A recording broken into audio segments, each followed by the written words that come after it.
ನಮಸ್ಕಾರ, ನೀವು ನೋಡ್ತಾ ಇದ್ದೀರಾ ರಿಪಬ್ಲಿಕ್ ಕನ್ನಡ. ನಾನು ನಾಗೇಂದ್ರ ಬಾಬು. ನನ್ನ ಜೊತೆ ನನ್ನ ಸಹೋದ್ಯೋಗಿ ಸ್ಮಿತಾ ರಂಗನಾಥ್ ಕೂಡ ಜಾಯ್ನ್ ಆಗಿದ್ದಾರೆ. ಸುದ್ದಿಗಳತ್ತ ಗಮನ ಕೊಡ. ಕೆಪಿಎಸ್ಸಿ ಮಾಜಿ ಅಧ್ಯಕ್ಷ ಶಿವಶಂಕರಪ್ಪ ಅವರ ಮನೆ ಹಾಗೂ ಅನೇಕ ಕಡೆ ಇವತ್ತು ಇಡೀ ದಾಳಿ ಆಗಿದೆ. ಒಂದು ಕಡೆ, ಮತ್ತೊಂದು ಕಡೆ ಅಧ್ಯಕ್ಷ ಸ್ಥಾನಕ್ಕೆ ಶಿವಶಂಕರಪ್ಪ ಮರು ನೇಮಕದ ವಿಚಾರಕ್ಕೆ ಸಂಬಂಧಪಟ್ಟಂತೆ ರಾಜ್ಯಪಾಲರು ಹೊರಡಿಸಿದ್ದ ಅಮಾನತು ಆದೇಶ ರದ್ದಾಗಿದೆ. ನ್ಯಾಯಮೂರ್ತಿ ಸೂರಜ್ ಗೋವಿಂದರಾಜ್ ಅವರಿದ್ದ ಹೈಕೋರ್ಟ್ ಪೀಠ ಅಮಾನತುಗೊಳಿಸುವಂತೆ ಏನು ಸಚಿವ ಸಂಪುಟ ಸಲಹೆಯನ್ನು ಮಾಡಿಲ್ಲ. ರಾಜ್ಯಪಾಲರು ಸಚಿವ ಸಂಪುಟದ ತೀರ್ಮಾನವಷ್ಟೇ ಅನುಸರಿಸಬೇಕು ಅಂತ ಹೇಳಿದರು.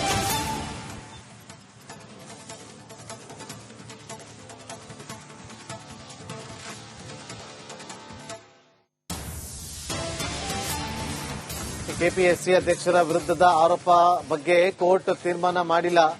ಕೆಪಿಎಸ್ಸಿ ಅಧ್ಯಕ್ಷ ಸ್ಥಾನಕ್ಕೆ ಶಿವಶಂಕರಪ್ಪ ಅವರು ಮರು ನೇಮಕ ಆಗಿದ್ದ ವಿಚಾರಕ್ಕೆ ಸಂಬಂಧಪಟ್ಟಂತೆ ರಾಜ್ಯಪಾಲರು ಹೊರಡಿಸಿದ್ದ ಅಮಾನತು ಆದೇಶ ರದ್ದು ಆಗಿದೆ. ನ್ಯಾಯಮೂರ್ತಿ ಸೂರಜ್ ಗೋವಿಂದರಾಜ್ ಇದ್ದಂತಹ ಹೈಕೋರ್ಟ್ ಪೀಠ ಆದೇಶವನ್ನು ಹೊರಡಿಸಿದೆ. ಅಮಾನತುಗೊಳಿಸುವಂತೆ ಸಚಿವ ಸಂಪುಟ ಸಲಹೆ ಮಾಡಿಲ್ಲ. ರಾಜ್ಯಪಾಲರು ಸಚಿವ ಸಂಪುಟದ ತೀರ್ಮಾನವಷ್ಟೇ ಅನುಸರಿಸಬೇಕು. ಜುಲೈ 10ರಂದು ರಾಜ್ಯಪಾಲರು ಹೊರಡಿಸಿದ ಆದೇಶ ರದ್ದಾಗಿದೆ. 7 ದಿನಗಳಲ್ಲಿ ಕೆಪಿಎಸ್ಸಿ ಅಧ್ಯಕ್ಷರನ್ನಾಗಿ ಮರು ನೇಮಕಕ್ಕೆ ಆದೇಶ ಹೊರಡಿಸಲಾಗಿದೆ. ಪುತ್ರಿಯರ ನೇಮಕ ಬಗ್ಗೆ ಯಾವುದೇ ನಿರ್ಧಾರ ಕೈಗೊಳ್ಳುವಂತಿಲ್ಲ. ಕೆಪಿಎಸ್ಸಿ ಅಧ್ಯಕ್ಷರ ವಿರುದ್ಧದ ಆರೋಪದ ಬಗ್ಗೆ ಕೋರ್ಟ್ ತೀರ್ಮಾನ ಮಾಡಿಲ್ಲ ಅಂತ ಕೂಡ ಹೇಳಿದೆ. ಕೆಪಿಎಸ್ಸಿ ಅಧ್ಯಕ್ಷ ಸ್ಥಾನಕ್ಕೆ ಶಿವಶಂಕರಪ್ಪ ಮರು ನೇಮಕ ಅಲ್ಲಿಗೆ ಇವತ್ತು ಇಡಿ ದಾಳಿ ಆಗಿದೆ. ಕೆಪಿಸಿಸಿ ಅಧ್ಯಕ್ಷರಾಗಿರುವಂತಹ ಶಿವಶಂಕರಪ್ಪ ಅವರಿಗೆ ಸಂಬಂಧಪಟ್ಟಂತ ರಾಜ್ಯದಲ್ಲಿ ಒಟ್ಟು 8 ಕಡೆ, ಗುಜರಾತ್ ಅಹಮದಾಬಾದ್ನಲ್ಲಿ 1 ಕಡೆ, ಒಟ್ಟು 9 ಕಡೆ ಇವತ್ತು ಇಡಿ ಅಧಿಕಾರಿಗಳು ತಲಾಶನ ಮುಂದುವರೆಸಿದೆ. ಬೆಂಗಳೂರು, ಕಲಬುರಗಿ, ಬೆಳಗಾವಿ, ಅಹಮದಾಬಾದ್ ಎಲ್ಲಾ ಕಡೆ ಕೂಡ ಇಡಿ ಅಧಿಕಾರಿಗಳು ದಾಳಿ ನಡೆಸಿ ತಲಾಶನ ಮುಂದುವರೆಸಿದ್ರೆ, ಮತ್ತೊಂದು ಕಡೆ ರಾಜ್ಯಪಾಲರು ಹೊರಡಿಸಿದ್ದ ಆದೇಶ ಏನಿತ್ತು ಅದನ್ನ ರದ್ದು ಮಾಡಿ ಹೈಕೋರ್ಟ್ ಆದೇಶವನ್ನ ಕೊಟ್ಟಿದೆ.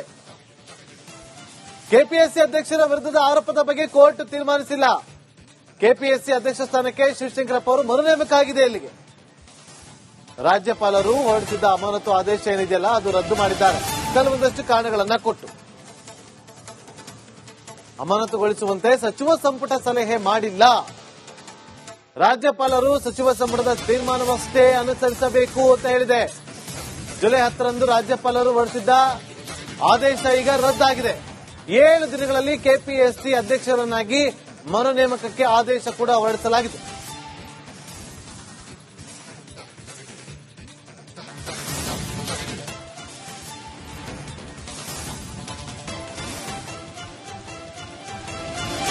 ಕಳೆದ ತಿಂಗಳು 10ನೇ ತಾರೀಕು ರಾಜ್ಯಪಾಲರಿಂದ ಒಂದು ಆದೇಶದ ಪ್ರತಿ ಹೋಗಿತ್ತು. ಮತ್ತಷ್ಟು ಮಾಹಿತಿಯನ್ನು ಕೊಡೋದಕ್ಕೆ ನಮ್ಮ ಪ್ರತಿನಿಧಿ ಅಭಿಷೇಕ್ ಜಯಶಂಕರ್ ಫೋನ್ ಸಂಪರ್ಕದಲ್ಲಿದ್ದಾರೆ. ಅಭಿಷೇಕ್, ಈಗ ರಾಜ್ಯಪಾಲರು ಹೊರಡಿಸಿದ್ದ ರದ್ದು ಆದೇಶ ವಜಾ ಆಗಿದೆ. ಆದೇಶವನ್ನು ರದ್ದು ಮಾಡಿದ್ದಾರೆ ಹೈಕೋರ್ಟ್. ಒಂದಷ್ಟು ಕಾರಣಗಳನ್ನು ಕೂಡ ಕೊಟ್ಟಿರೋದು. ಇನ್ನು 7 ದಿನಗಳಲ್ಲಿ ನೇಮಕ ಮಾಡಬೇಕಿದೆ. ಮಾಹಿತಿ ಕೊಡೋದಾದ್ರೆ ಬೇಸಿಗಾಗಿ ಇದು ಪುತ್ರಿಯರ ನೇಮಕ ಸಂಬಂಧ ಯಾವುದೇ ನಿರ್ಧಾರವನ್ನ ಕೈಗೊಳ್ಳುವಂತಿಲ್ಲ. ಅಂದ್ರೆ ಪುತ್ರಿ ಮಾಡಿರುವಂತಹ ಒಂದು ಇದಕ್ಕೆ ಅವರ ಮೇಲೆ ಕ್ರಮವನ್ನ ಕೈಗೊಳ್ಳೋದು ಸರಿಯಲ್ಲ ಅಂತ ಹೇಳಿ ಒಂದು ಅಭಿಪ್ರಾಯವನ್ನ ಪಟ್ಟಿರುವಂತದ್ದು. ಇನ್ನು 7 ದಿನಗಳ ಕಾಲ ಕೆಪಿಎಸ್ಸಿ ಅಧ್ಯಕ್ಷರನ್ನಾಗಿ ಮರು ನೇಮಕ ಮಾಡಿ ಅಂತ ಹೇಳಿ ಒಂದು ಆದೇಶವನ್ನ ಕೊಟ್ಟಿರುವಂತದ್ದು. ಅಂದ್ರೆ ಆ ರಾಜ್ಯಪಾಲರು ಹೊರಡಿಸಿದಂತಹ ಅಮಾನತು ಆದೇಶ ಏನಿದೆ ಅದು ರದ್ದುಗೊಳಿಸುವಂತಹ ಮುಖಾಂತರ ಈಗ ಶಿವಶಂಕರಪ್ಪ ಅವರ ಪರವಾಗಿಯೇ ಈ ಒಂದು ತೀರ್ಪು ಬಂದಿದೆ ಅಂತಾನೆ ಹೇಳ್ಬೋದಾಗಿದೆ. ಸಚಿವ ಸಂಪುಟದ ಅನುಮೋದನೆ ಕಾನೂನು ಬಾಹಿರವೆಂದು ಒಂದು ವಾದವನ್ನ ಮಾಡಿದ್ರು ಅರುಣ್ ಶ್ಯಾಮ್ ಏನಿದ್ದಾರೆ, ಅಂದ್ರೆ ಶಿವಶಂಕರಪ್ಪ ಪರ ವಕೀಲ ಏನಿದ್ದಾರೆ ಅವರು ವಾದವನ್ನ ಮಾಡಿದ್ರು. ಇದರಿಂದಾಗಿ ಸದ್ಯದ ಮಟ್ಟಿಗೆ ಕೆಪಿಎಸ್ಸಿ ಅಧ್ಯಕ್ಷರ ವಿರುದ್ಧ ಆರೋಪದ ಬಗ್ಗೆ ಕೋರ್ಟ್ ಯಾವುದೇ ರೀತಿಯಾದಂತಹ ತೀರ್ಮಾನಿಸಿಲ್ಲ. ಪುತ್ರಿಯರ ನೇಮಕದ ಸಂಬಂಧ ಬಗ್ಗೆ ನಿರ್ಧಾರವನ್ನು ಕೈಗೊಂಡಿಲ್ಲ. 7 ದಿನಗಳಲ್ಲಿ ನೀವು ಅಧ್ಯಕ್ಷರನ್ನಾಗಿ ಮರು ನೇಮಕವನ್ನ ಮಾಡಬೇಕು ಅಂತ ಹೇಳಿ ಒಂದು ಆದೇಶವನ್ನ ಕೂಡ ಮಾಡಿದ್ರು. ಮತ್ತೆ ಈ ಹಿಂದೆ ಅಂದ್ರೆ ಜುಲೈ 10ರಂದು ರಾಜ್ಯಪಾಲರು ಒಂದು ಆದೇಶವನ್ನು ಹೊರಡಿಸಿದ್ರು. ಇಮಿಡಿಯೇಟ್ ಆಗಿ ಅವರನ್ನ ರಿಲೀವ್ ಮಾಡಬೇಕು, ಅಂದ್ರೆ ಅಧ್ಯಕ್ಷ ಸ್ಥಾನದಿಂದ ಅಮಾನತುಗೊಳಿಸಬೇಕು ಅಂತ ಹೇಳಿ ಇದರ ಬಗ್ಗೆ ಕೋರ್ಟ್ ಮೆಟೀರಿಯಲ್ ಶಿವಶಂಕರಪ್ಪ ಅವರು ಈಗ ಸದ್ಯದ ಮಟ್ಟಿಗೆ ಇದು ಸಕ್ಸಸ್ ಆಗಿದೆ ಅಂತಾನೆ ಹೇಳ್ಬೋದಾಗಿದೆ.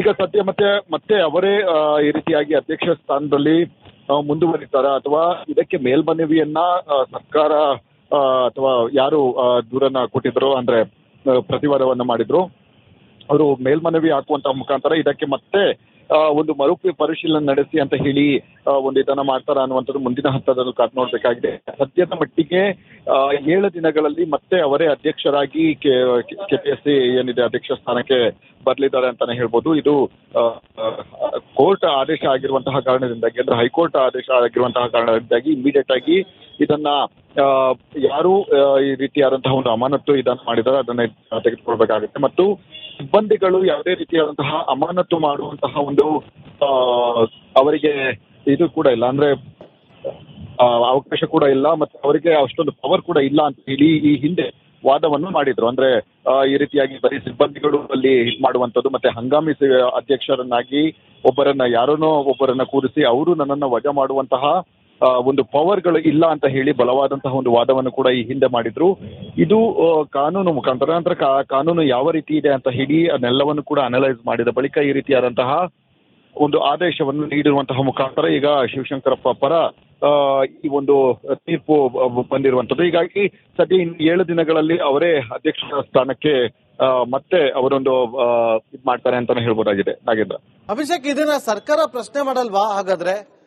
ಈಗ ಹೈಕೋರ್ಟ್ ಆದೇಶದ ಬಗ್ಗೆ ಅಲ್ಲ, ಇವತ್ತು ಇಡಿ ರೈಡ್ ಆಗಿದೆ, ಆರೋಪ ಕೇಳಿ ಬಂದಿದೆ, 70-80 ಲಕ್ಷ ಲಂಚ ಸ್ವೀಕಾರ ಮಾಡ್ತಾ ಇದ್ರು ವಿಡಿಯೋಗಳು ಲಭ್ಯ ಆಗಿತ್ತು. ಇಷ್ಟೆಲ್ಲ ಇದ್ರೂ ಕೂಡ ರಾಜ್ಯಪಾಲರ ಆದೇಶವನ್ನ ರದ್ದು ಮಾಡಿ ಹೈಕೋರ್ಟ್ ಆದೇಶವನ್ನ ಕೊಟ್ಟಿದೆ.